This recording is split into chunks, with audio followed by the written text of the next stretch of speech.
tiger on the prowl. I'ma make it go wild. I'm original, and I told you so. I'm a kid in the candy store with the leather on the denim. I ain't the cure, I'm the venom. If you wanna find me, find the taillight. Something's coming in, you're gonna wanna take a red eye. It's time to go. It's time to go. Get ready. Get ready. Get ready. Don't blink, don't blink. Get ready.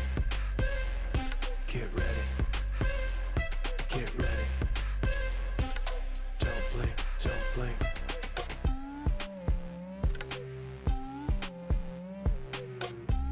I don't wait for nobody. I'm a summer name on the dotty. City lights call my name, drawn to the flame, and I'm feeling kinda naughty.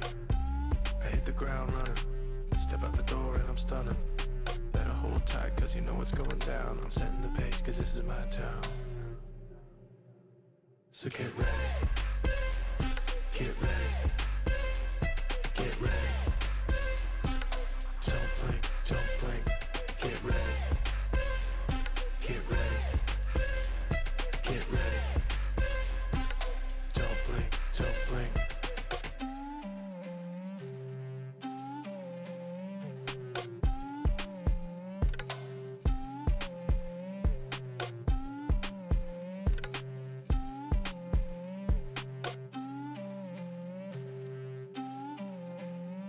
Get ready. Get ready. Get ready. Don't blink, don't blink. Get ready. Get ready. Get ready. Don't blink, don't blink.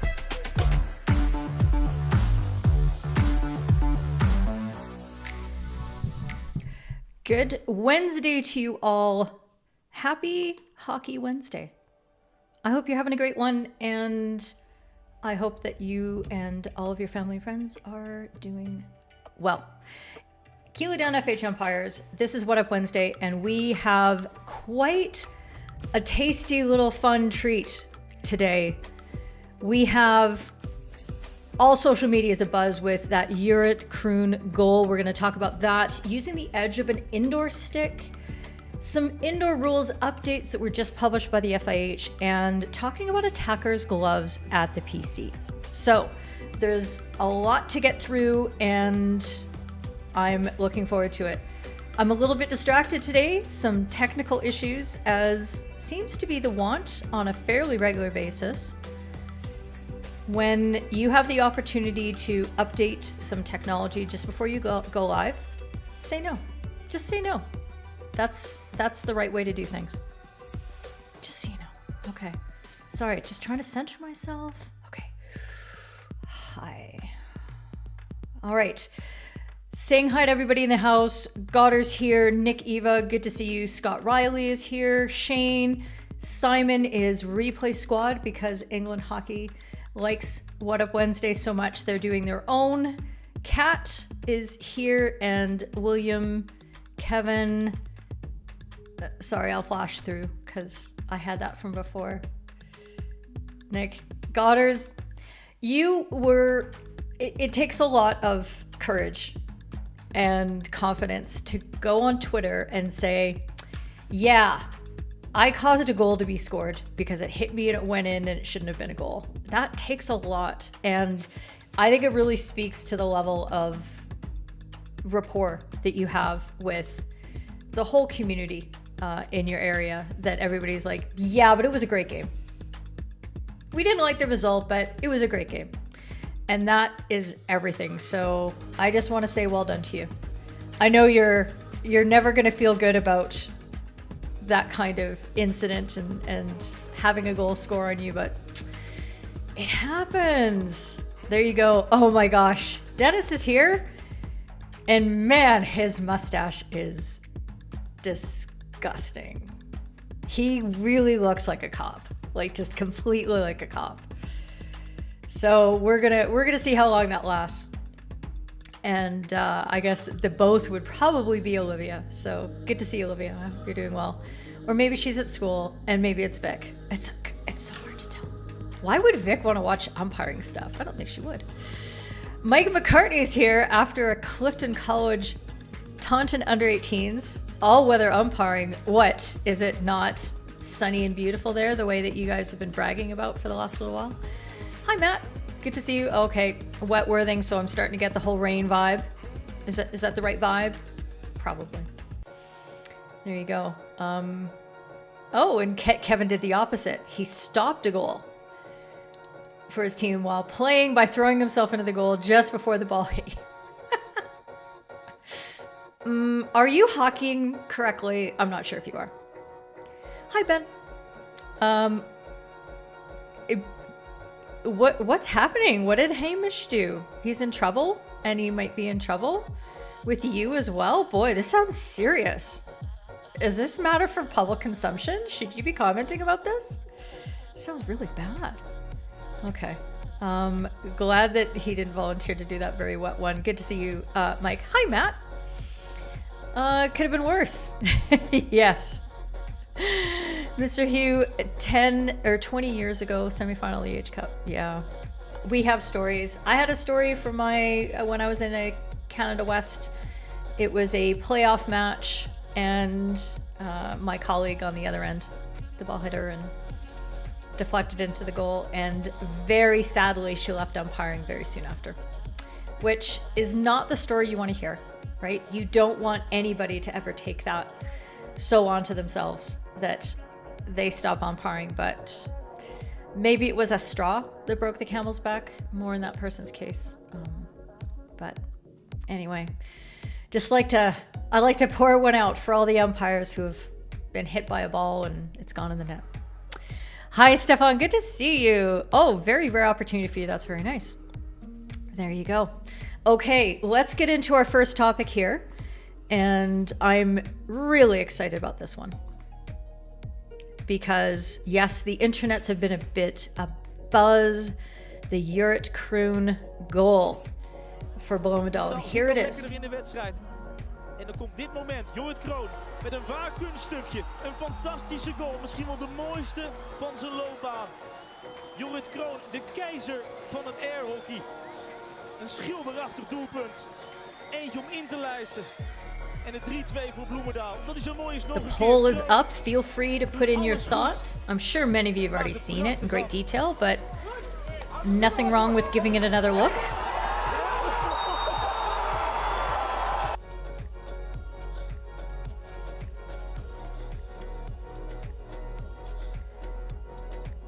I mean, that pickup is ridiculous. Just ridiculous.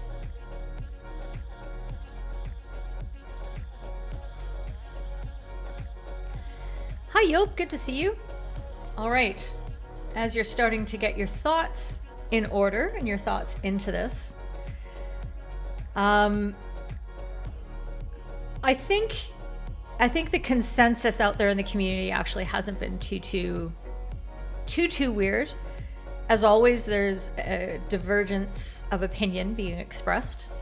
And the part that I found really interesting is the coaches who've commented, and they've expressed this dismay and concern. Well, if this is allowed, how are our defenders ever going to be able to defend?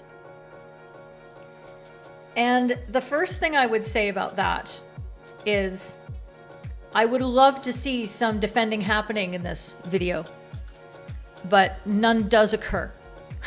There is, let's not get it twisted. There is no defending happening in here. At the time that Jorrit's able to pick up the ball, he does so picking up what could have been dangerous, but was able to be played safely. It dropped right to him in this nice little pocket of space because he's facing this way. And this is something that I'm trying to talk about more with the community, about how playing distance isn't about a measurement of, that. And it's the same measurement everywhere. Playing distance, because otherwise you would say 2 meters away from the ball, 5 meters away from the ball. When directionality doesn't matter, that's what you're able to do. But playing distance adds that element of where is the stick vis-a-vis the ball and the other players. Where are the players facing? Who's in front? Who's in behind? What is the actual trajectory of this ball? And here, it just lands so nicely into this space. And because of how it does, and the fact that the defender over here in this case didn't try for that ball, it was able to be picked up really nicely and safely. So right here, there's a great play on situation. But when I talk about there being no defending happening, this is what I mean. And let's see if I can get this moving. It doesn't seem to want to move for me.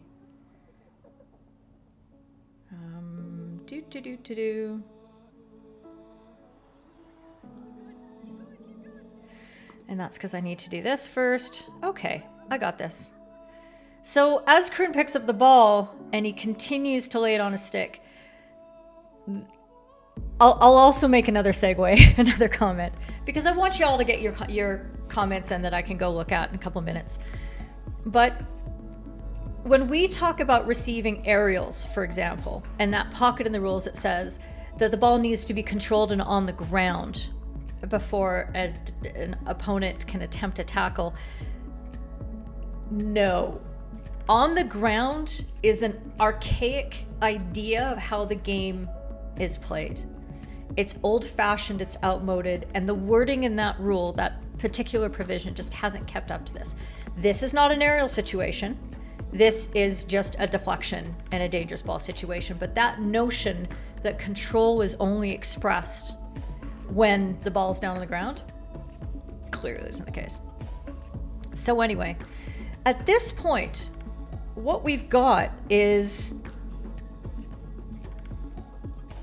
here's the ball, and as Croon goes towards the goal, he has an entire pocket of space available to him that no defender steps into. So as he keeps going, and this is the thing I run into if I start. Okay. For a variety of reasons, this defender decides to mark his attacker. Very smart decision. That's how I play defense, by the way. Is mark first and let your goalkeeper take the easy shot, which, you know, this is a high percentage play for a goalkeeper. This defender here is marking his player, so he's fine. Oops. And I got to show that over top. So there's marking, but there's no movement of any player into this space, including the goalkeeper. The goalkeeper decides to cling and stay steady on their post. Not a goalkeeper. I never have any input on what goalkeepers should or should not do in a particular situation. So the ball progressing into this space, there is no defender to be put into danger.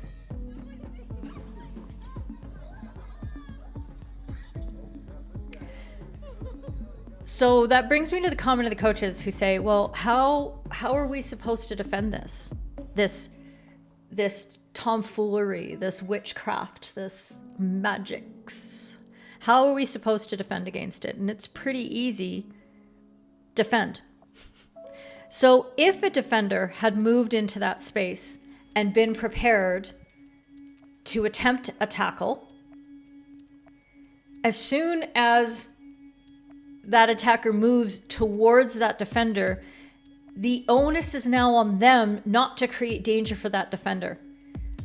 So if Croon just had, for whatever reason, and he's a much better player than this, he wouldn't do that. But if that defender, instead of moving back to his attacker, if he had stepped into that space and attempted that tackle, Croon's responsibility is not to carry that ball straight into that player.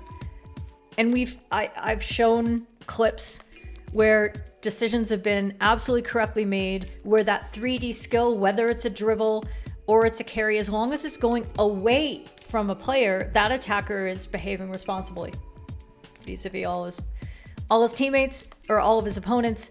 And so there is no problem there. Can defenders develop a skill in order to make this tackle? Well, yes. Stop trying to tackle like this in the middle of the air. If the ball's going like this, It's just like if the ball's going this way on the turf, back and forth horizontally, what have we developed as the best technique for a flatly dribbled ball? A flat stick. So if a ball is being dribbled up in the air this way, what do you need to do? Vertical stick. It's just so easy and elegant. Let's see what's happening here in the comments. See, Stefan, I just told you. Isn't that great? The goal stands for you, Kev. You can't see any danger from either side. Hi, Mark. Good to have you. Hi, Rabu. You're not sure because he is shielding the ball in the air. A defender can't tackle it because it would be dangerous to do so. I don't think so. Unless there's some kind of wild swing. Of course, that's dangerous. That's dangerous on the ground, too.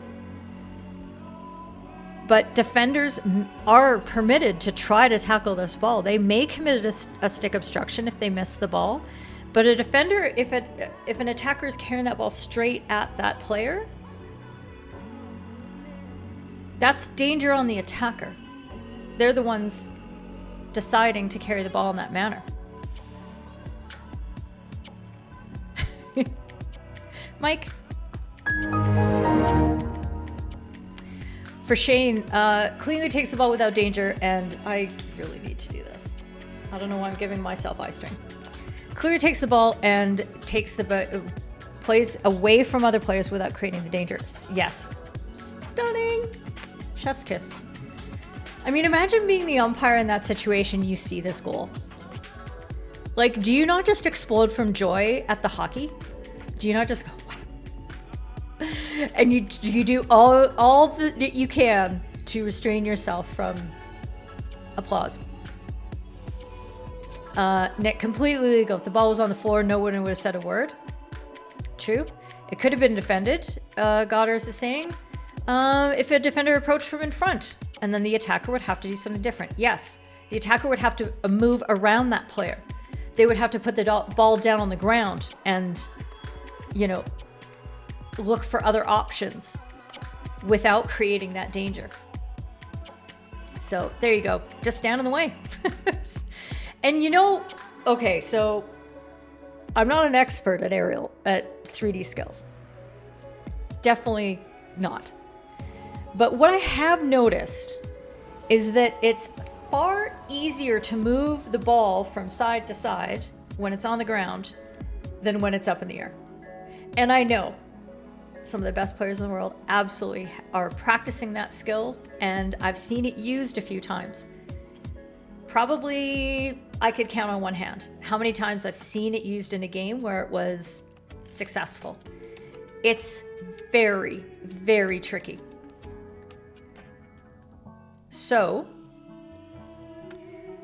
if you, as a defender, are taking that space, you own that space, and now the attacker has to move around you. If the ball is still in the air, they've got quite an ask. And in the meantime, they're looking for passing options. They're looking at what the goalkeeper's doing. They've got a lot on their plate that they're trying to figure out. Scott, if the defender stood their ground and had been a barrier, while been ready to engage with the attacker, taking it into them wouldn't make it dangerous. I agree, Scott. Similar to you, kind of only obstructing someone who is trying to play it.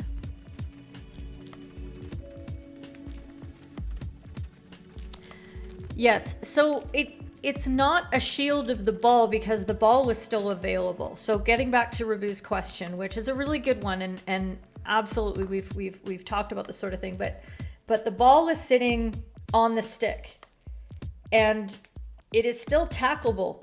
There's still lots of ball that you can do. So if a defender comes in, they would get shielded if suddenly, sorry, let me see if I can do this. You know, if suddenly the attacker is able to put their stick here to block the ball from getting tackled by another stick, it's, you know. Nick, it's unusual, but in this case, you can find any reason to roll out the goal. Yeah. The concern is people trying to imitate it. I mean, sure, they can try, but This guy's kind of good. He's like really good. He didn't just like invent this skill and, you know, in the moment, oh, I think I'm going to try this. No, he's been training at this because he is a full-time hockey player for years. And he started when he was 4 years old playing hockey. I mean, the amount of skill development that it takes to get to this level is ridiculous. People can try to imitate it, but they're not going to succeed. Ask me how I know. That's fair, says Reboot. Let's contemplate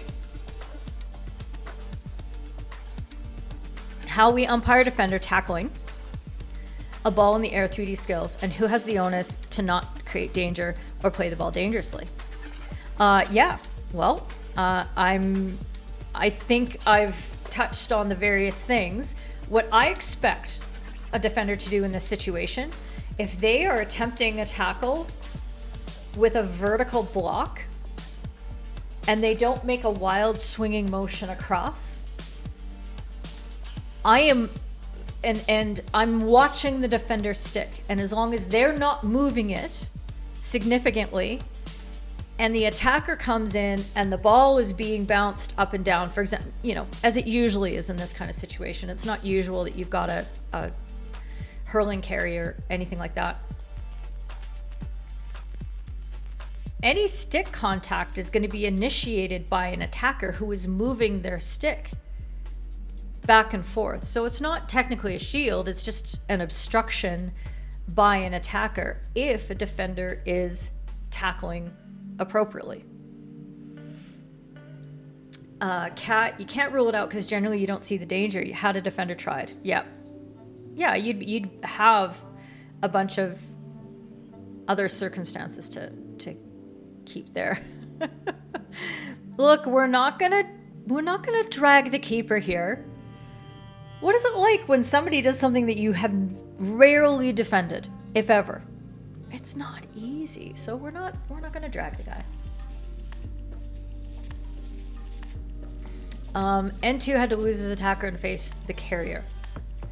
I don't know. If I was a goalkeeper, I'd be pretty mad that they did so.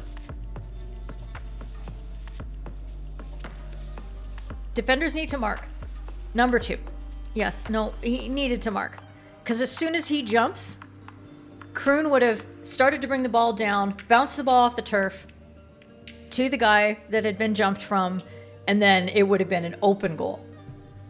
That was a very difficult shot from a very tough angle. The goalkeeper has that shot. He just got beat by something even better. But anyway, sorry, that's me pronouncing on actual hockey stuff playing. I should know better. Besides not being elegant, would it be okay to pick the bouncing ball off the stick of the attacker? Yeah. Yes. And I have shown examples. What I'll do is I'll dive back into the What Up Wednesday replays, and I'll put a link in the description and a little card that'll show up here. So if you're watching on the replay, or maybe you want to make just like a little mental note of this, that you're going to come back and you're going to look for my jump, or open up another browser window and go have a look and find 3D skill. Just do a search for that on my channel, and you will find the instances where I've brought up a couple of clips where defenders have cleanly and skillfully been able to take the ball out of the air off an attacker who is doing a 3D dribble. So yes. And you know, there is some stick sound and that sort of thing, but it's not produced. It's not produced because the defender has stopped the attacker from being able to access the ball with their stick. It's the other way around. Josh, you're not a massive fan personally of that approach, but you respect how it's evolving in the moment and there's no danger, so goal. Yeah. And I think when we as coaches, as players, as umpires, we look at this play and we start looking for reasons why it shouldn't happen, I think maybe we could get over ourselves a little bit, because the game isn't about us. It's not a game. It's not about our personal pasts. It's not about what skills we're able to execute. It's not about what we can envision and what we can't. Our responsibility as members of a very large community is to just figure it out and go with this flow. As long as we've preserved safety and fairness. Those are the only two things. Whether it's technically against this rule or you want to reshape this rule so that it rules that out, if you're not doing so from a position of making the game more safe or making it more fair, why are you doing it? You're doing it to protect yourself, not to protect the game. So I like that point. Thanks, Josh. Sean, it turned out no dangers, no one engaged. That said, most circumstances, defenders will try to move in and danger was out. The question then is who caused it? Well, what do you think? The attacker does, if the attacker doesn't try to move around that defender. Because a defender is entitled to take their space and attempt to dispossess the ball. So if the attacker just drives straight into them, it's just like an attacker who puts the ball on the ground and drives it straight at a nice solid block tackle and then flips over their back. Well, whose fault is that? It's not the defenders. They played hockey. They did the right thing. And the attacker just attempted to go straight through somebody as if they were a transparent object. And yes, Matt bringing up the player reaction. There was a little bit of a groan here or there if you listened to the audio the first time I played it. But honestly, they're just all kind of going, oh, dang. Also, how did that fall apart? Or how did that go through? They don't want to drag their goalkeeper either, so they're not going to turn around and go, dude, you could have done better with that one. So, there was even a possibility that defender on the dropped side, let's see if I can, oops. Don't do that thing where you put the entire monitor to sleep, Keely. It was sort of right about here. Right about here, there is an opportunity for this defender to actually attempt that tackle. It is a possibility. I don't know why there's two there. So there was a chance, but he certainly wasn't in danger, and it would have been a riskier thing, and he probably smartly decided not to dive in because he's a little bit behind. It's got a high probability of resulting in a foul, therefore should be looked at as reckless as to whether it's going to break down the play, therefore could be a higher penalty than just a penalty corner. So there you go. Yeah, they're all looking at each other and looking at the keeper. I'll play this just a little bit more. I think we're almost there. There's Keely bursting every mere mortal player's dreams. This guy's been practicing this for years. I know, how very dare I? Don't you just watch a couple TikToks and then you're able to do stuff? Isn't that how it works?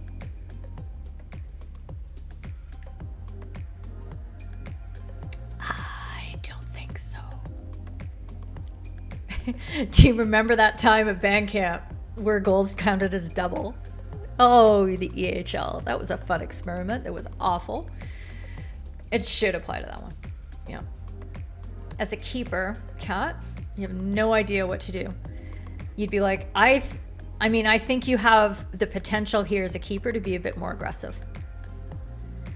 Because, again, despite the massive amount of skill that is required and these players have at this level to execute those skills, it's still, like I said, more difficult to move that ball in the air around, side to side, horizontally, perpendicular to the turf.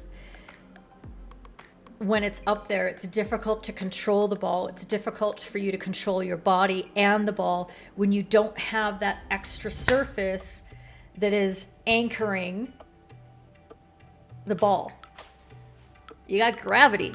Gravity's moving the ball. There's nothing holding it there so that you can just maybe take your stick off it for a second and move your body around and do something else. Like you have more variables to control. So I think as a Why am I saying that? Stop tempting me into saying stuff I don't know have anything to talk about. Why isn't the defender right and goal side when he received the ball? Well, yeah. If if he had been goal side in that moment, absolutely it would have been called a dangerous ball. I think it deflected off a... Let me go right back to this. Because I think it deflects off a defender there. And as the ball would have been fallen, had marking been appropriate, then the ball would have been dangerous at the point at which it was deflected, which is outside the circle. And that's why you should mark. These are all the things that we think as umpires when we're on the pitch, and we absolutely can't say. To be fair, the defender was neither right nor tight. As a coach, Nick, you encourage the skill and used to set up practice players to explore these ideas. Fantastic, right? Fun. I love it. Warning here, some of the best players are involved, not likely to be done safely at low levels. Well, it's not likely to be done at lower levels because you got to be able to control the ball instead of deflect it off away. You got to be able to hold it there. You got to be able to move so quickly with the ball perched on your stick and you've got two defenders on your shoulder and you're looking for a goalkeeper, you're looking for a pass. Like, I mean, we imagine like the same skill being executed at lower levels, but so many pieces have to be there first that you're not going to see it look like this at lower levels at all, because it simply isn't going to be executed right from the start. People will try to imitate it as the game advances. Others will copy. They're 10 years old right now, and there'll be lots of it. It's called the copy factor. It's called learning, and I think it's great. So we don't need to be the people going, it's not safe for other people to do. They get to explore it. They get to try it. And the whole point, what we've been watching with the aerial ball rule for the last 20 years is a gradual understanding and increase in the full range of skills from lower levels all the way up. And it's a matter of training. It's a matter of physical literacy and strength and development. There's so many things that go into it. But I remember when the rule was eliminated, the players could not play the ball over their shoulder unless they were saving a goal. And do you remember how every umpire was like, oh my God, it's going to be carnage, because at my level, players are dumb. Are they though? Do we really have to treat players and the rest of the community and coaches like they don't know what they're doing? I mean, really, we make jokes around here, but it's possible. It is very possible, and we've seen it happen over the last 20 years, that we're now able to relax the requirements around the reception of an aerial ball because we get it. And if you're foreign to hockey, you've never seen it, and you don't understand why somebody isn't just going to come and run in and just smack somebody's head off with the ball, with their stick, well, that's because you haven't been learning for the last several years. It's the spirit of the game. It's that nebulous thing we talk about.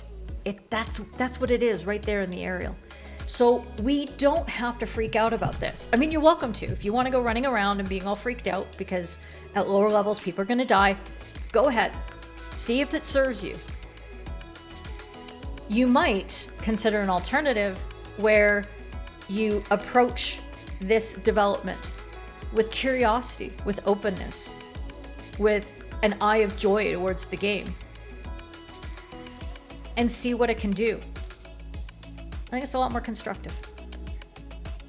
You're not disagreeing with anything I've said. Yep. Yeah, sorry. I just responded to all of that. I should have brought your comment up first, Sean. Those seeing it now and trying it without the skills developed will be a problem now.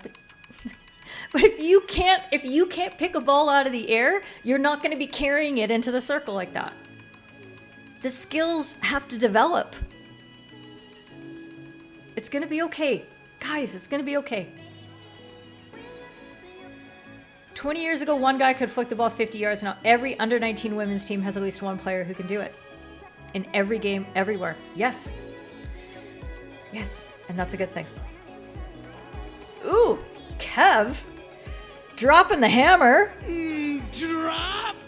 Thank you. Please do like the stream. I'd really appreciate it. Okay. Oh, right. Votes. God, I've been ranting my face off. I don't think anyone is... Yes, exactly. You don't try this for the first time in a game. And if you do, you're going to fail miserably, and all of your teammates are going to go, what are you doing? That's such low percentage stuff. Okay, that's what I'd be doing. I believe in skill acquisition and curiosity in the right settings, just maybe not in your game. Okay, I'm going to end the poll. I think you guys can all see what the result is here. Right, 2-minute warning. Ooh, is that loud? Okay, and no surprise here. All you smarties. And it's okay if you felt like there was danger. This isn't about being right. This is about us exercising and being willing to go out and make a decision the way that umpires have to make decisions on the pitch, and being willing to be wrong sometimes. And I'm not saying it's necessarily wrong. I'm talking about what our consensus is that we've developed here, talking about the principles that we've touched on, about how players with the ball and players without the ball can cause danger. And everybody has a responsibility, and in different situations, you're going to apply those factors differently. We're talking about choices that players make in order to allow something to be safe and not to be safe. So I think we're okay. I don't know why my cough suddenly come back. Thanks, COVID. But there you go. Okay, let's just move on. Like, let's go for it. I think we can. Great discussion. Thank you very much for all of your input. Using the edge of the stick, specifically in indoor. So this was a question posed on the socials by Mr. Damaraj, and he's pretty frustrated that he couldn't get a consensus. He hasn't been able to find consensus in his home community, and he sure didn't find it by posting it on social media. So let us make this pledge right now. Everybody put up your right hand and say, I do solemnly swear that we as a community are going to do our best to get an answer, a good, strong answer for this individual. This was the video that he put. There are two separate instances of this reception, and what he's using is what we would call the forehand edge of the stick if the stick were in fact with the flat side up in the air. And there's lots of discussions about Argentinian forehands and backhands and things like that. And I mean, let's figure this out. Let's figure this out.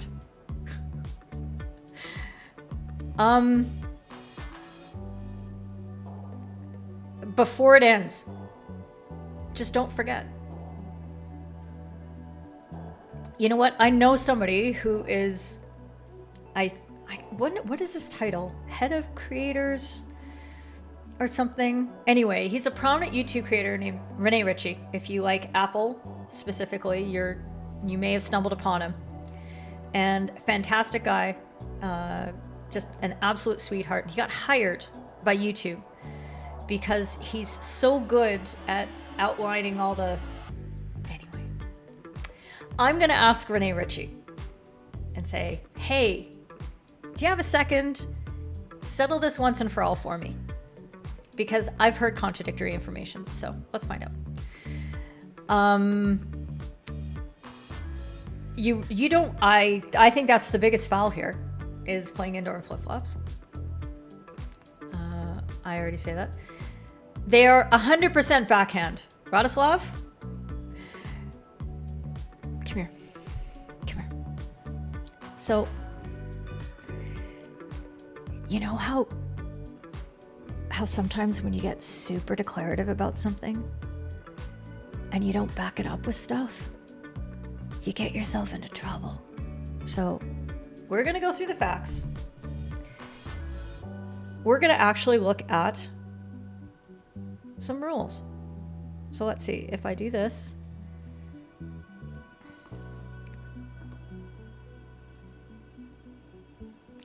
These are the rules that we need to look at. And hang on a sec, I'm getting very distracted by a bunch of notifications coming through on the Discord, which I can't turn off.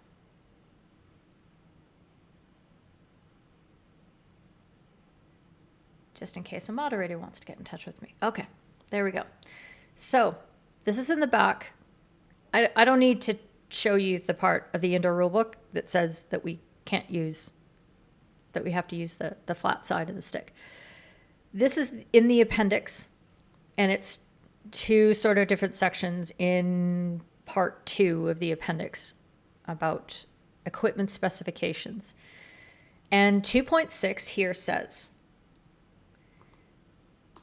the playing side of the stick, which is actually inconsistent wording to what the rule says. It doesn't use the word playing side of the stick.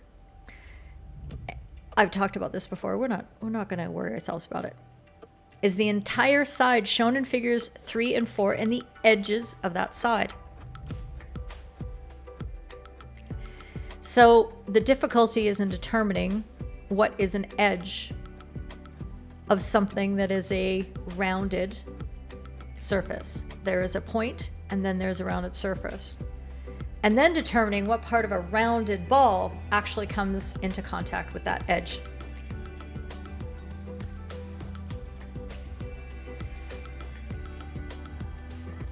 So I'll go back to this and I want to start looking at your comments here. Slides.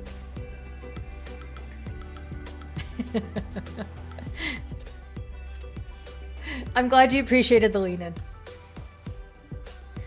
Only the playing side of the stick is defined too. Exactly. Ben, great question. When it hits the grip, is that not permitted? So the definition of the playing side of the stick is the entire side shown, the entire way up the handle. So somehow,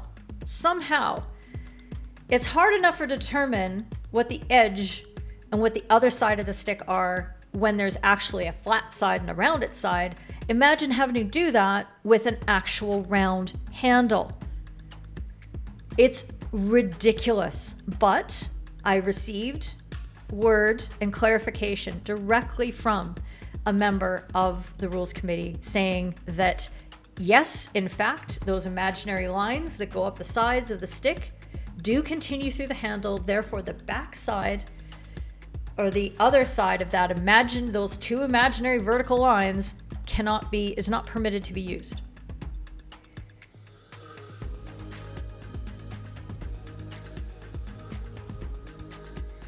You stand corrected. Okay, I'm not sure. Let's see. What did you say? You think they're both backhand or backstick?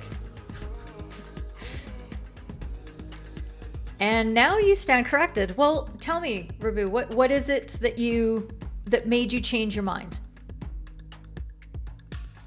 You can't see why a player would risk that in indoor. There's a high chance of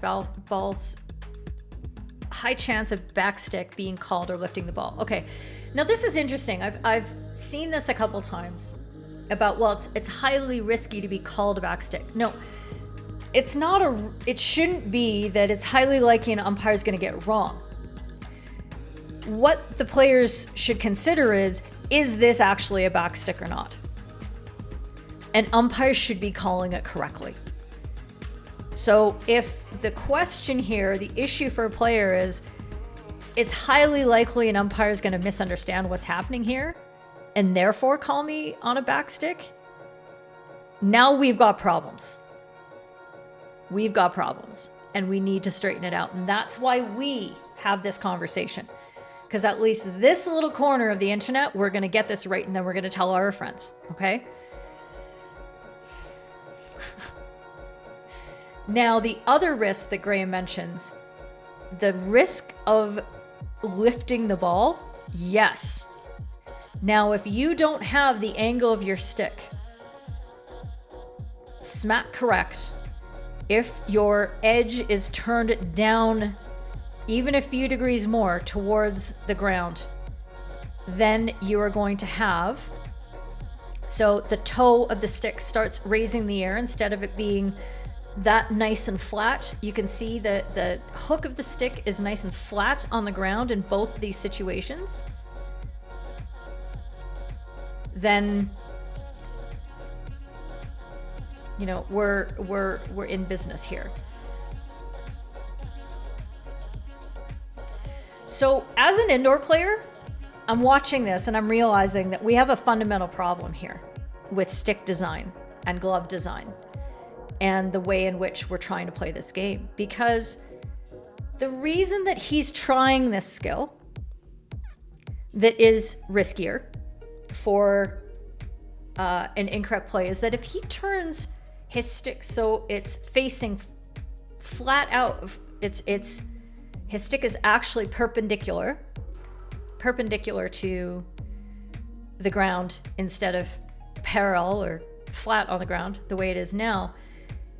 With his glove, this is a problem that I have when I play. So I'm speaking directly from my own experience, is that if my glove is big, the way that that glove is there, that fully protects his hands from getting broken by people who don't know how not to drill, you can more easily miss that reception and the ball goes underneath your stick because of the angle that is created. So what he's doing is, if you can turn that stick flat down, now you've made a more acute angle of the stick from the toe all the way up to where your glove is holding it. So I can see why he's thinking about this as a skill.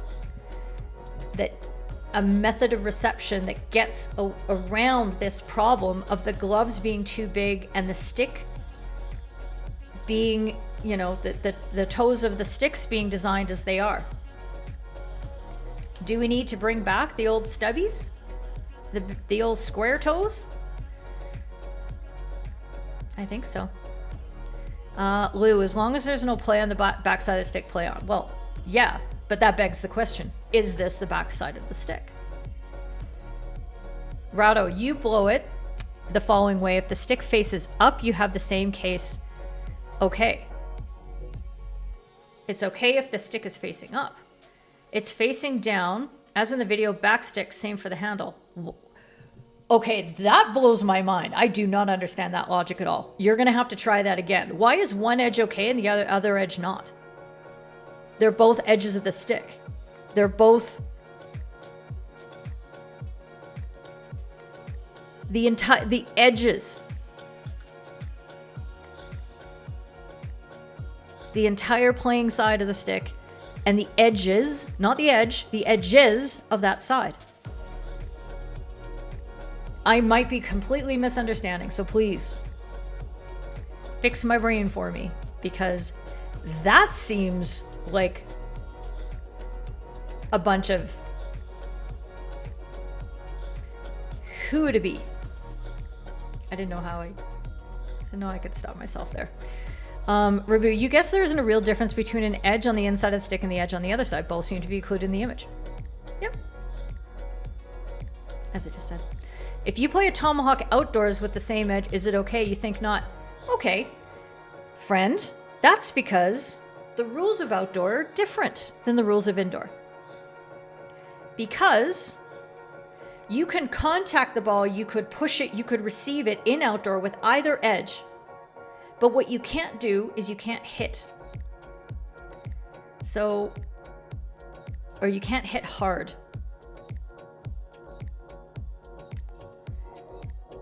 Where is it? It's 9.6.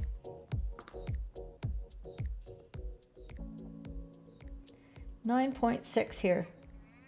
Oh, stop that. As I'm drawing and you can't see it. Come on now. It might be on there. Nope. Okay. Anyway. 9.6. Players must not hit the ball hard on the forehand with the edge of the stick. So that's the difference. But when you pull up the indoor rules, there's no rule against hitting the ball hard on the forehand with the edge of the stick because you can't hit the ball, period. But there's no prohibition against using the forehand edge of the stick in outdoor as long as you're not hitting with it. Does that make sense? That's the difference.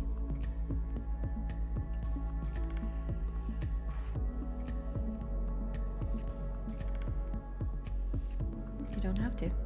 The head of the stick is flat to the ground. If there is a slight angle, you would be happier. Well,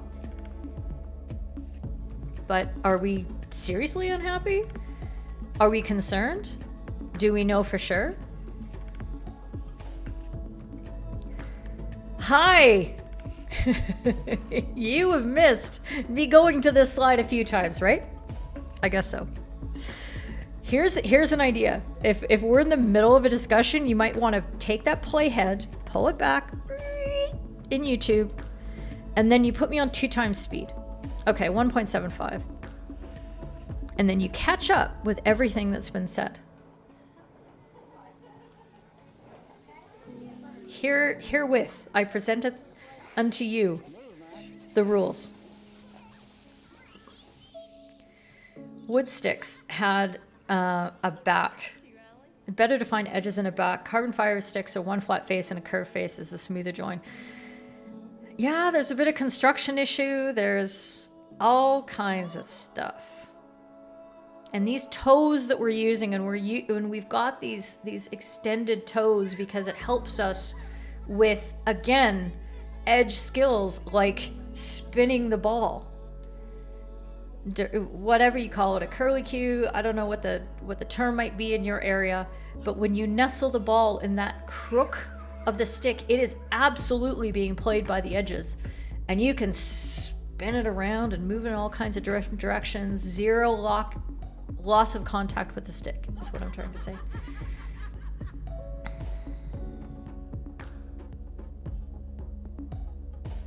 No foul, according to been told to change.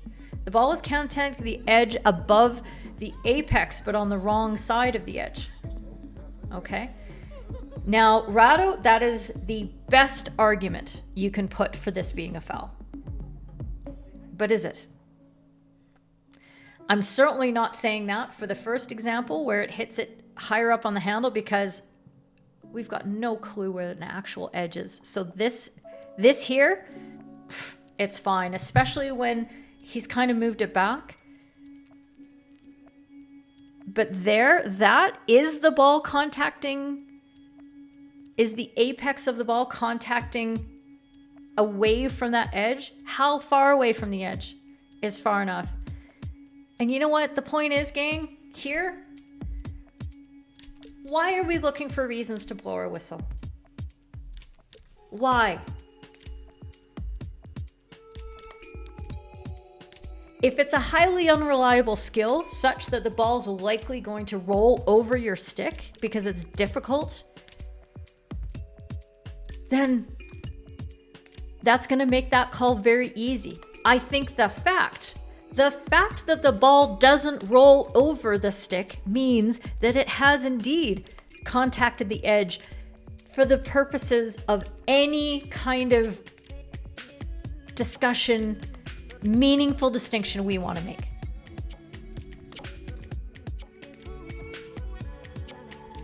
They can hit it on the backhand. Well, in indoor, you can't hit the ball, period. So, nope. I don't know what been told to change is noping at, but that's a definitive nope. It's the forehand side of the body. They're not talking about the stick. It's the forehand, yes. And it's outdoor. We don't care about that. We don't care about that right now. And it's only inside and only inside and outdoor. I can't. Is 9.6 due to the increased risk of the ball going up if you hit it with that side? In outdoor, yes. It's a highly unreliable skill that results in danger to opponents. The danger in this skill isn't there. The ball is going to just... It's not going to flip up into your opponent's face centimeters away. It's going to roll over your stick. So it's not the same pressing danger issue, especially with the degree of force that's being applied. Oh no! Oh no! How you like that? Okay, unless that ball lifts up and goes over the stick, you're blowing nothing at all. There's no offense. Ladies and gentlemen, if you're not going to believe me, which has been happening a lot lately, not going to lie, really hurting my ego here, Baz has told you. Indoor World Cup final umpire 2 times running. And he's not blowing it, so neither are we. Oh my god, I didn't set a poll.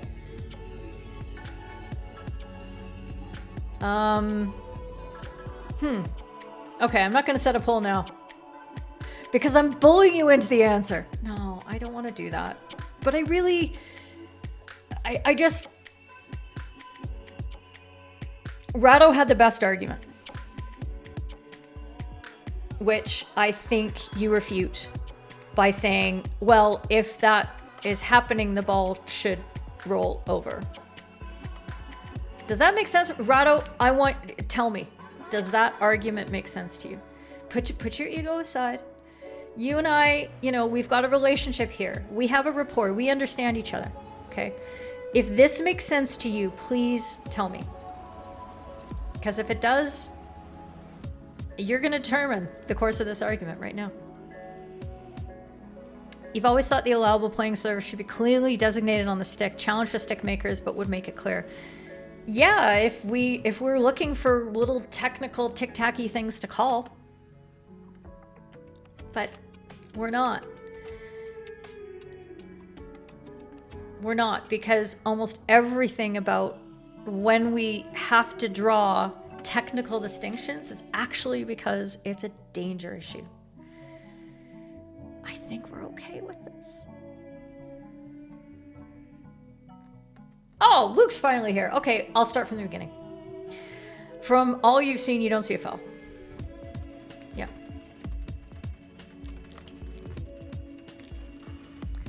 Backside hits with both edges illegal. Yes, thanks, Chris. You're right. And outdoor, that hit's highly unreliable and dangerous. Yeah. There you go. Laughing and hiding. The curve of the stick at underside is a maximum 25 millimeters from the ground. Okay, now we're spitting some facts. Fingers are 10 to 50 millimeters thick. Glove probably 20 to 25. So with curve apex of the stick is approximately 40 to 50 millimeters. This is incredible. This is like what I did with drag flicks. Do you remember that time where I tried to use physics and maths and stuff? It was not pretty. The ball has a 37 millimeter radius, so unlikely that the middle of the ball is above the edge of the stick. Yeah, unless the stick is now, it's dead flat. It's dead flat. And then if you tilt it a little bit, obviously, and then you're gonna miss. Radoslaw's laughing. Okay, your comment is next, please. The play is much easier than rotating the wrist a few more degrees than trying to block the ball. Yeah, but it's less reliable, and there's less control, because if it goes off the edge, there's more of a rebound. It's not a brilliant way to stop the ball in indoor.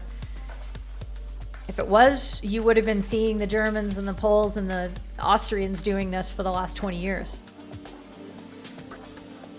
You could define this mechanically and mathematically, but Lee sums it up. Yes. The edge is the edge.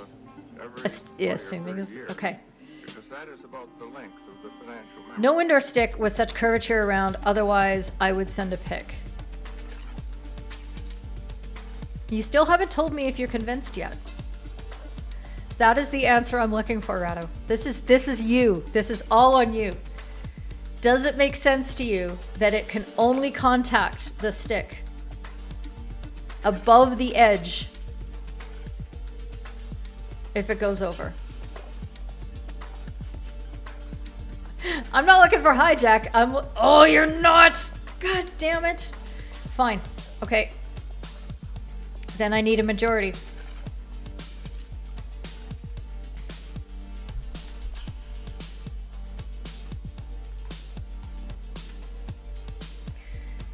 Okay, you have to vote very quickly.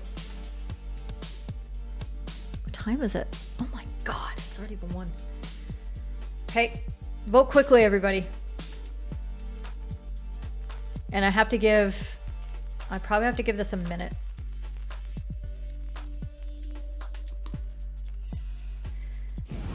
So with the 2-minute warning, I'm watching it come in. I'm watching the results come in. You're watching the results. I'm watching the results. It's very exciting.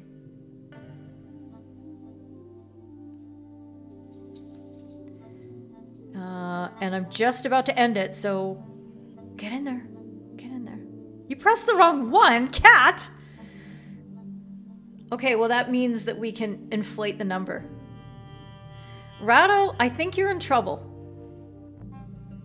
Okay?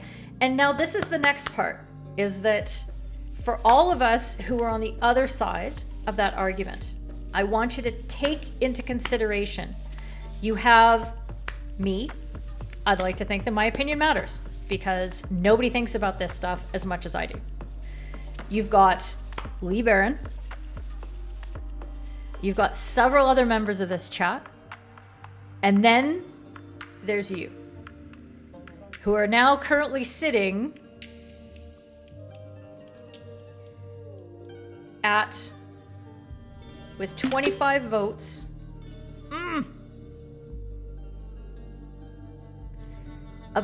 an incredibly strong majority. So Rado, what happens when you get out on the pitch? What do you call? You can have your intellectual doubts, but this is consensus. So you need to go out on the pitch in indoor and call it this way. That is my ask of you. Because this is how we get better as a community, is agreeing to our consensus and then moving forward with that. And the frustration that I have with watching social media is that you have a bunch of people who say, no, I'm right and I'm going to do it my way, even though the experts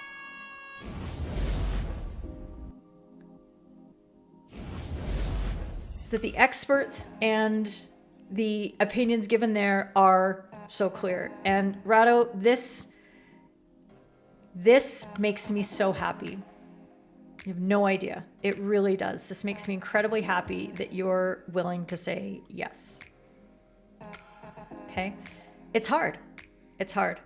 But I've been wrong about things in the past, especially the first probably 10 years of my umpiring career. I was wrong a lot of the time.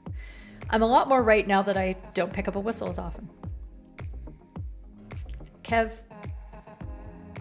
I appreciate that. You confess.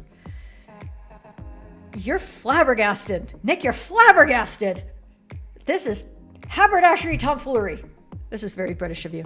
That you can use both edges of the stick and outdoor. Nobody ever uses the back as edge of the stick, but you're listening.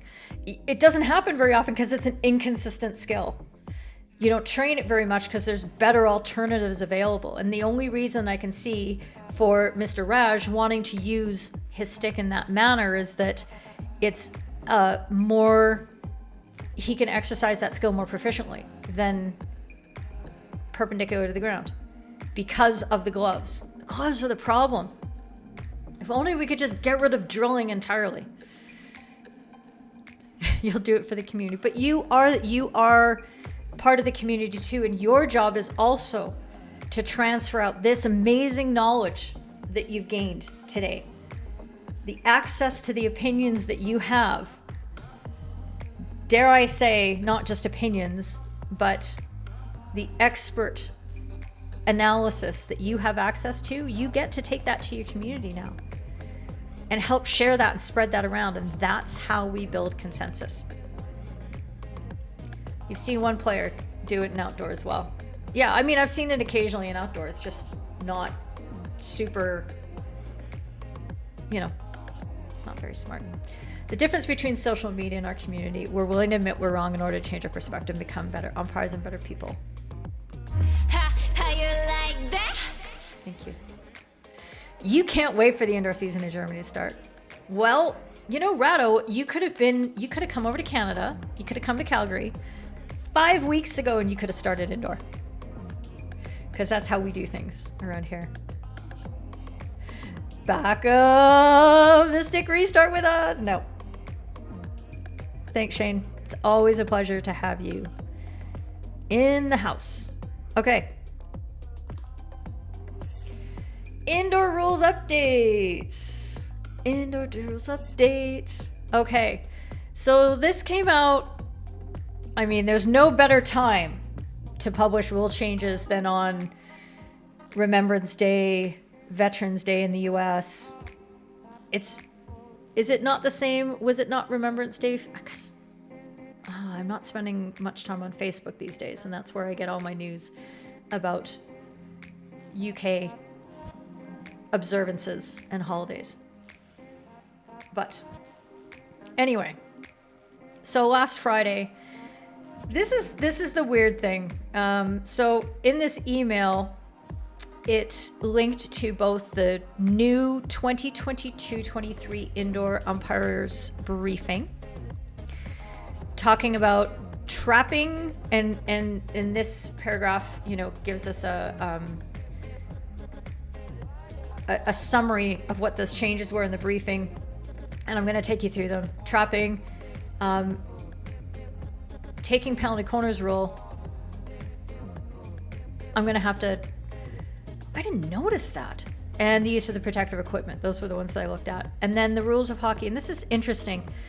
So what they've done for the indoor rules is they've added the parallel clause about removing the face masks as to what exists in outdoor. But then they say national associations and continental federations are advised to follow this guidance in their indoor competitions leading to the World Cup. But no rule changes have been made. Therefore, implementation dates remain unchanged.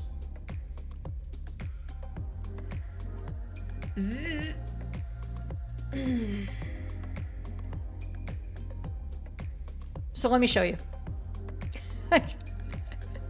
This is when my mind gets blown. And look, you can see my studio here. So pulled up Draftable. Thank you, Draftable, for being awesome. And this is the Rules of Indoor Hockey updated December 2020 and the Rules of Indoor Hockey updated November 2022. I've realized that we don't have a 2019 Indoor Rules of Hockey anymore or a 2020 Indoor Rules. We just have the rules updated whenever they want. Rule cycles don't exist anymore. They just are. They just, whenever, a couple times a year, maybe 3, maybe 7, maybe never. They're just going to update the rules and make changes whenever they want. And I think that kind of sucks because it makes it difficult to draw people's attention to the changes. Anyway, so the first and the only real major change in all of this is here with the face masks. And this is in rule 4.2, that the old rule used to require that when they were in the penalty corner, when they were in the circle they were defending and during the penalty corner, they could keep their masks on. But as soon as those conditions no longer applied, they had to remove their masks. And I got to tell you, I realized this past weekend when I'm umpiring and I see an indoor player defending with a mask and they've dribbled just outside the penalty corner, the ball's pinged around. I've been applying the rules as they've now been rewritten anyway, because it is ridiculous at the pace that the ball moves in indoor to expect a player to be able to remove their mask, safely dispose of it, instead of throwing it at an umpire. By the way, just want you all to know I had a chat with Kata and she's doing much better now, but it wasn't just a gash. She, had some whiplash symptoms from getting hit as hard as she did. So that's why we didn't see her for a few matches, and we saw her in the video umpire booth later on. So, it was significant, and she was just kind of in shock when it happened. So best wishes, Kata, and I'm glad that you're doing better and feeling better, and we look forward to seeing you back out on the pitch. ASAP. A-Town. Stunt. Okay. So this is what the new rule reads, which is parallel to what we have in outdoor. So that players should be removing their penalty corner equipment as soon as they're able to do so after the penalty corner is completed. If no suitable opportunity arises, they can continue to wear it in their defending half of the field without penalty. All players must remove all protective equipment before they leave their defending half of the field or when instructed by the umpire. So exactly the same as outdoor within the 23, but now it's the central line. And this kind of goes along with my whole theory that indoor is just two 23-meter areas stuck together, and we've just removed the neutral zones altogether, and oh, what fun it is. But this isn't just guidance on how to interpret something. This is changing when something is a foul and when it isn't. This is a rule change. And just because they've added it to a guidance section of the rules, which never should have been a guidance section because it dictates the actual stipulation, not how to apply something, but how that something is or is not a foul. This is a rule change. And if a national association decides not to employ this because they don't want to prior to 2023 Indoor World Cup, well, they're playing by a different set of rules. So just because you send an email and say, this is not a rule change, just because the rule committee wants to say that it's not a rule change, doesn't mean it's not a rule change. It's a rule change. And they are changing rules as they see fit. Maybe that's a good thing. Maybe we want the game to be more responsive, and we want to have misunderstandings, misconceptions, whatever, addressed immediately. Maybe that's exactly what should happen. Maybe that concerns you, and you think that isn't the way to do things. Okay, so that's the change in the rules. So let me go to what is the new indoor briefing. Okay, and sorry, I need to actually bring this so I can control it. The very first slide gives you the release date of November 8th and reinforcing that this is the most current version. And okay, slide 54, got to make sure that I find that because I made comments in here. And I don't want to edit slide layout.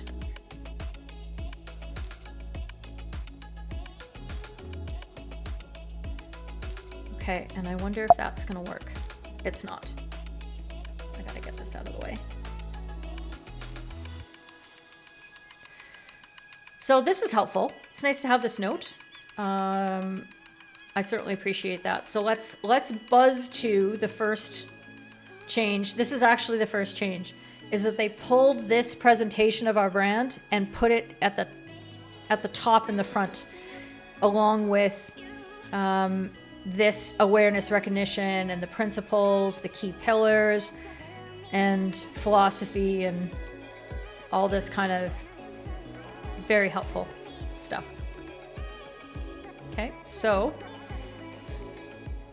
and then when we get to the changes, they've added 3 slides about trapping the ball at corners. And if you remember when we went through the briefing last year, this was a really confusing section because they would say this is what happens, but they wouldn't prescribe, or this briefing would not describe when a penalty should be applied and to whom necessarily. They would just say, this needs to happen.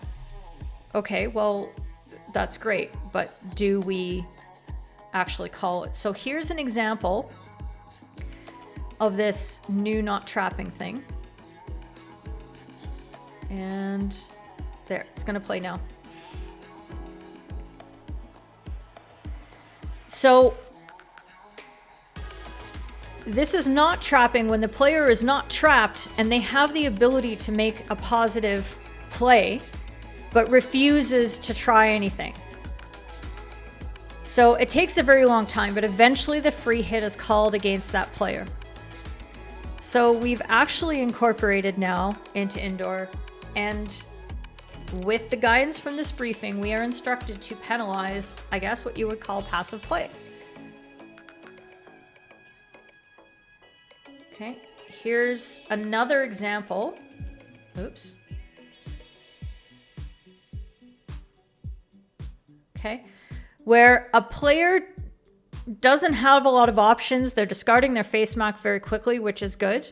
Okay, so they didn't try to go into, coach, get the hell out of there. What are you doing there? Okay, and then this player does make a few attempts, but number 6, that third Spanish player, is blocking that.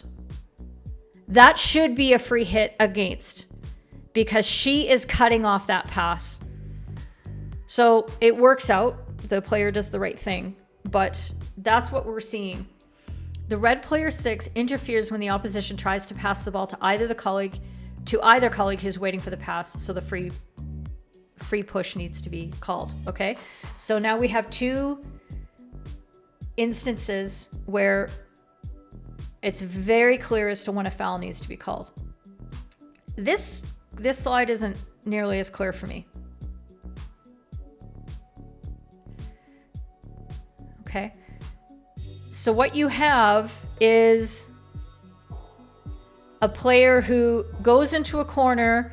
She's being blocked now, but are we going to call? Is she backing far enough away from this to allow that pass to go? Is this active enough, or is this more passive? And when you watch, I mean, when this player gets out of this situation, it's brilliant. Just watch what she does here. She does right in front of her goal. And the goalkeeper is, doing their thing, and then boom, creates the opening. Just a great passage of play. So when I look at the verbiage here, conversely, if defending team takes it into the corner and does not take the option, it may be PC. However, consider who took the ball into the corner. Did the player have options? Defending team sets up a channel, timing and movement of the ball. Note the umpire is signaled, but also verbally instructed the player to take the option. Okay, so should it have been a foul against the defending team? Or should the team in possession been awarded a free hit against? I don't know. I'm kind of confused. But to me, it would have been very difficult to call a penalty corner against a player who is not being super passive, not being super active either, but is managing to change where the ball's being dribbled. So, I mean, I think here the right remedy is play on. But this particular slide doesn't really help us figure that out. I'm going to come into the comments here and make sure that I'm not getting there.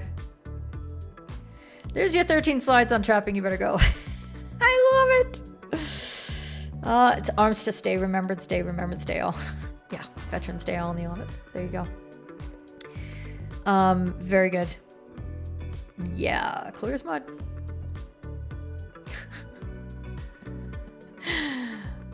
I'm not going to say this out loud. I don't know. Yes, it's T23 stuck together. Thanks. And yes, quick recovery, says Luke Takata. I will pass that along and I'll say my community was totally behind you. It's stuck in the italics section, but it absolutely is part of the rules. It's clarification of the guidance of the rule it's attached to, and that guidance is fundamentally changed. Yeah, to me, there's a difference between what is guidance and what is actually a penalty, the prescription of a penalty. And it can be very fuzzy, but I think in this particular case, you can't argue that's not a change in a rule. It just doesn't make sense for the reasons I've already said. Okay, let me see if I can find this. 54.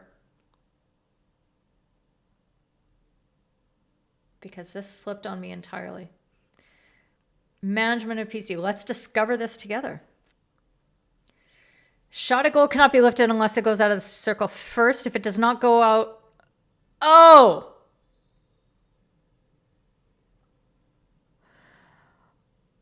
Oh, you guys.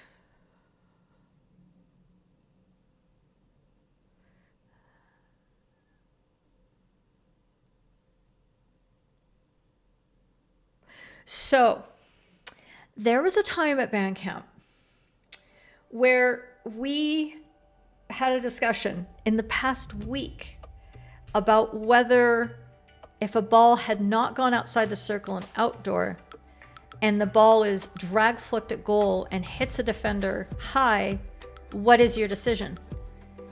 And I sat and watched the discussion for several posts. It was a really good one. And this is one of those cases where I'm like, yeah, we're not talking about a settled fact and consensus that just some people don't disagree with. This is a very fine, nuanced point in the rules that we actually don't discuss very often. I want to see these discussions, and I learned a lot from this particular one. And I waited and hung back, but eventually, I think it was Mike Mack who made what I think is the most is a very good point,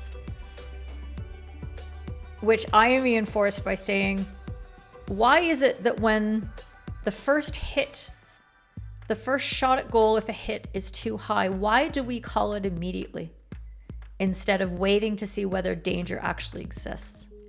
Because we don't think it's fair to penalize the defenders having to play with extra skill in order to bring a ball down from out of the air that they shouldn't have to deal with at that pace. Because danger really is you don't have enough skill to protect yourself at the speed and the manner in which the ball is traveling at you. And that's why danger is different at a lower level of skill from a higher level of skill, right? We all agree with that. So what you're seeing in this briefing is a clarification that in indoor, and I don't see why it would be any different in outdoor, that here the actual act of lifting the ball, which you could only do as a shot on goal, this cannot be a shot at goal because it hasn't gone outside the circle. Therefore, it needs to be called down should it hit. Oh, let's look directly at the rules. At a PC, a shot at goal cannot be lifted unless it goes out of the circle first. If it does not go out, it is not a legitimate shot at goal. Free out immediately.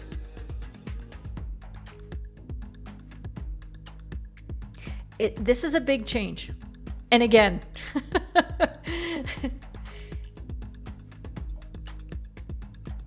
it's a change in the rule.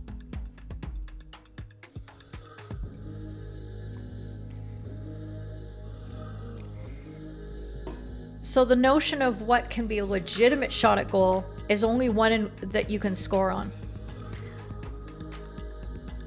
This has taken the concept that we were discussing in the outdoor discussion a step further, saying regardless of whether danger actually occurred to a defender,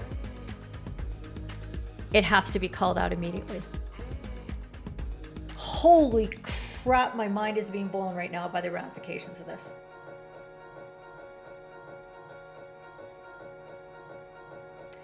I'm going to look at your comments so that maybe you can stitch my gray matter back together.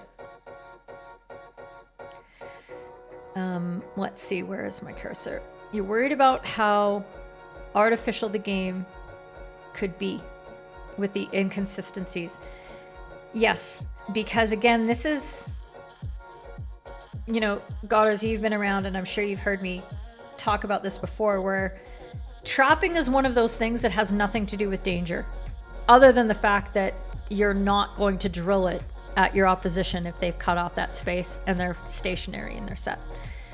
And they've got their sticks protecting their bodies, not outstretched, right? So trapping is a rule not geared like every other rule in the book is, in my opinion, because it's not about safety. It's about the prettiness of the game. And we run into a very, very difficult, muddy area when we get away from what is safe and what is unsafe. Because, I mean, I don't love what I saw in that last slide on trapping, but I don't hate it either. And really, does my definition as an umpire of what constitutes passive or active play, does that matter? As long as the players are safe, it doesn't matter. So giving umpires, requiring umpires to basically make a determination of what is an attempt to continue play and what isn't, I don't want that job. That's not what I'm there for. I'm not there to evaluate skill or decision making or anything like that. I'm there to evaluate safety and fairness. So I don't like that at all.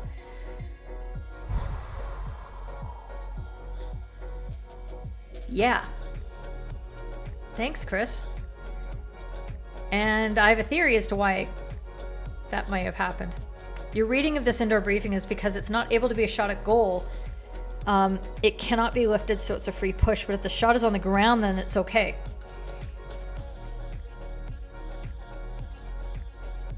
Yeah, absolutely. That makes sense. But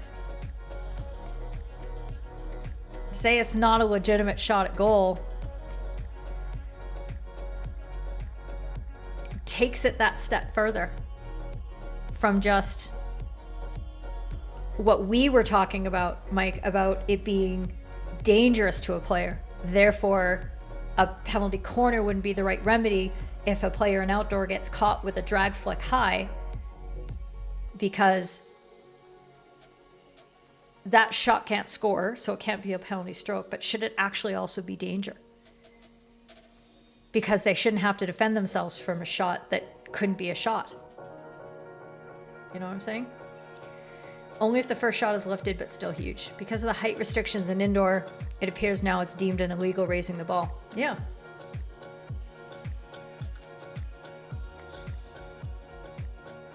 It's very interesting. Especially because their example in the slide is where a defender gets hit with the ball. And it could have been analogous to the outdoor discussion. It could have been a penalty corner if I just replay it back again.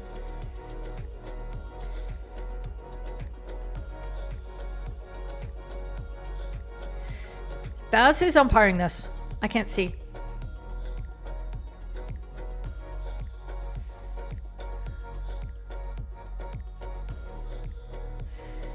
It's too dim. And I don't know who's making that decision, but do we know if that umpire made that decision? Because this is obviously slightly old footage. So did they make that decision based on the fact that the ball didn't go outside, or did they make that decision that it was a lifted ball that was going wide of the target and therefore was not a shot at goal and therefore was just dangerous? This is the problem that I have when I use certain clips to try to illustrate certain discussions. I have to make sure that I'm not inventing a reason why a decision occurred. I better be fairly confident, and if I'm not, then I have to say that. And if you want to say this is an example where it needed to be called this way, regardless of whether it hit the player or not, regardless of whether it was on target or not, even if it was on target, the fact that it didn't leave the circle means that it cannot be a legitimate shot on goal and therefore has to be called immediately.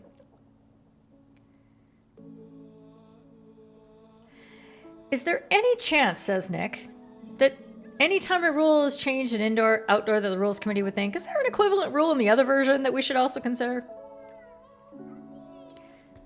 Nick, you're talking crazy talk. Absolute crazy talk. Yeah, top marks for getting out of the way. Okay, I would love for you to come into the server and help talk me off the ledge. Let's think about this and flush it through, and maybe we'll come and revisit next week as well. And where's the others? Here. So these 2 or 3 slides reiterate what Rule 4.2 is, which, very nice, but that's not what briefings are supposed to be. But here again is the reinforcement that players are permitted to immediately pass the ball wearing protective equipment. However, they're not permitted to take a south pass. And I'm sorry, but this is just horseshit. This really makes no sense at all. So now we have to go back to the old days of adjudicating whether something is 2 touches or not. That a player can't take 2 steps with the ball and then outlet, because that gives you a better angle, especially in indoor, where it's so close and congested. 2 steps can make such a difference as to what angles are available. Is this really what you're going to ask umpires to adjudicate? And why? And why, when they can continue wearing that equipment inside the attacking half? Why? It just, this is a solution in search of a problem that makes the problem worse. Yeah. 10 points from Gryffindor. Come talk me off the ledge. Okay, so I hate this. And I wouldn't be surprised if we see this changed, because it just really, like, how... And this provision, this whole thing about making sure that if you give a card within the attacking half, that the team penalty upgrade is also associated with it. There are no personal interpretations, you tied it together. They just moved this from a different area of the briefing that I thought was very interesting. So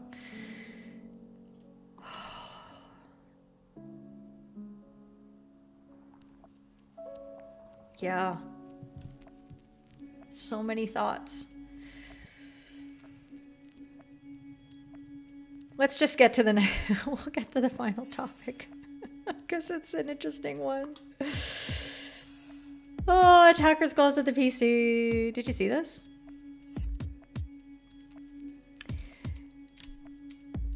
So let's say it first. It's a description, it's not a video. So I have a problem right off the start. PC awarded, defenders put on masks, and attacker goes behind the goal and puts on 2 protective gloves.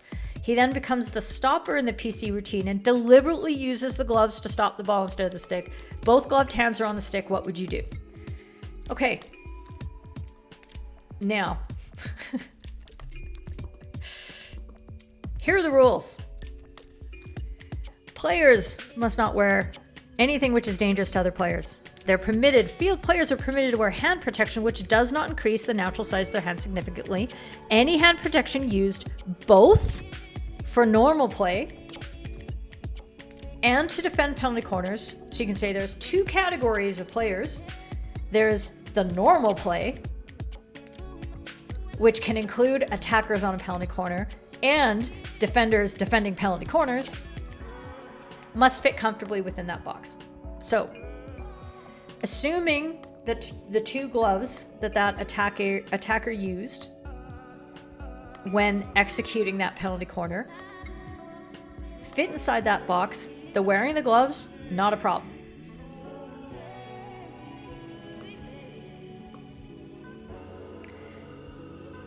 Then we have Rule 911 that we all know. It is not an offense. We'll skip the other stuff, but the guidance. It is not an offense if the ball hits the hand holding the stick, but otherwise would have hit the stick. So we use some catchy phrases for this, like ball to hand, not hand to ball, and such like that. This is a pretty... it's not a call that we see too often, but I have 2 examples in my clip library. This is a pretty standard one where we have a ball to hand situation. So when you watch on this replay, the ball coming in to the defender is taken down and it hits the player's hand, which is on her stick. And it goes to video referral, and it's judged to be a hand that is part of the stick. So this is a play on situation. Great. We have to start this one at the beginning. What the Sam Hill's going on? The Van Ash. Penalty stroke awarded. European semi-final, massive decision. And Vincent Van Ash has been saving this one up all season, watching the German penalty corner attack. Can you check if when the ball came out, that the stop outside the circle was stopped with the hand? They're claiming that it was stopped with the hand. So looking for if the ball was stopped by hand. Yes. Okay. And this is interesting. Stop it by hand. The hand is on the picture that is. What a picture. This is it. Is his hand behind? That's hit his hand. Yeah. Jonas, The glee. for you. It was hand. They stopped the ball with the hand, therefore 3 out, and Belgium gives the report. The best video referral ever referred. Right there. Suspicious on the last one. Just incredible. Great spot from Vincent Van Ash to go. So when we go back to the question, and the clip does illustrate that very completely. There is only one correct answer for this, which is it depends. This post presupposes the answer because it says they deliberately used the gloves to stop the ball instead of the stick. Well, how? Don't ask a question that you've presupposed the answer. This answer is already a foul under 9/11, and it doesn't matter whether there's gloves there or not. So what's the relevance of the gloves? Either the player has used their hand deliberately to stop the ball, and in what manner, or they haven't. But we don't know that from this description that I'm now bringing back up on to the screen. Okay? The very wording of it tells us what we should be answering with, but we don't know why. Is it that the ball is sandwiched between the 2 hands? Is it that the ball is being nestled along with the glove into the corner where the stick is, and they've gained an advantage from being able to leverage that? I don't know. Could be any of these things, but we can't tell from this. So think very carefully when you see these posts on social media and about whether you want to jump into the fray and you want to give an answer, because sometimes you can't. Sometimes there isn't anywhere enough information for you to be able to offer. You can certainly talk about the principles like we just did, but who knows? Let's see. Oh, wait. Let's go back to the indoor thing. I want to hear what Rado has to say. Trapping should be solved by more simpler rules that can be measured, judged on the field by the players and the public. When the umpires advise the ball controller to play actively, they should be forced to move in the open direction, not return to the same space. Well, maybe. But let's put it to you this way. when I'm coaching players on my ones about what they should do, is what I've told them is have the 2 set up blocking the through space, and then I want a 3rd hanging back. And you're going to time it. You're going to hang back and make sure that outlet is clear. But as soon as the pass goes, I want you to jump and I want you to pressure that ball carrier. And pressure meaning like you're going to be on top of them right when it happens. Because very few umpires are going to be able to decide whether that was cutting off the outlet and interfering with the ball. How much room should you be able to have? That has nothing to do with safety. That has nothing to do with anything that you can adjudicate with principles. It's so vague. It's so arbitrary. And I've instructed my players with my coach's hat on, saying, I want you to push it. I want you to push the line and see what the umpires do. It happens very seldomly in the levels of play that I'm occupied with, but go nuts and see what happens. And if you get a free hit called against you, who cares? If you don't, you're probably going to be forcing a penalty corner, a stroke, or a goal.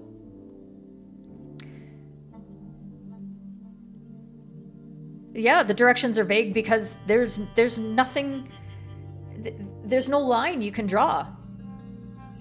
There's no line at all that you can draw as to what's pretty and what's not. What's active and what's not. Feels like a restart with a bully. Okay, so back to the hands things. Mike, not even just open-handed. If the gloves stop the ball from sliding sideways, that's no bueno. Yeah, but is that what happened here in this situation? We don't know. So, there you go, friends. Substantially over time. My apologies, and I appreciate every one of you for sticking around to the end so you could potentially have your brains blown by big briefing. I don't want to say blunders. What's a B word that's for confusion? So, I hope that was interesting. We need to continue this conversation. If you are at all interested in indoor, and you should be interested in indoor, because indoor does affect outdoor, and outdoor does affect indoor, and indoor is awesome. And if you have the opportunity to umpire indoor, oh my God, get out there and do it, because it will give you a different emphasis of skill set than outdoor does. The rapidity of your decisions, the quickness, your ability to anticipate, all those things, because you're sticking to attacking 23s together, and you skip all the middle part, and the degree of intentionality and all those things. Like, ooh, it's so good for all those things. So get out there and do some indoor this season. Seek it out in your area. Get involved. Do some matches. Watch some indoor hockey. We have the Indoor World Cup happening in February. I'm going to be glued to my computer sets. Very much so. Bluster. Okay, that kind of works. We'll take that. So yes, let's talk more about this.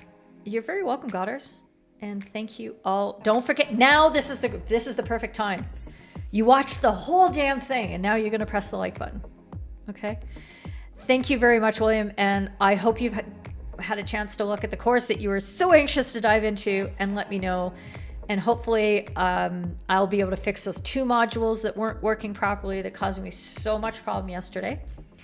And enjoy. If you don't know what I'm talking about with the course, it is this mission critical positioning is now available. So go grab it. It is 28 modules, and Cotter's guest stars in it because he talks sometimes and it's good. Okay, so that means I owe you a cut, Godders. I got to give you a percentage of all that. So make sure you go sign up. Yo, good to see you, and Alistair, good to have you there. And there's the link from Dina. You're very welcome.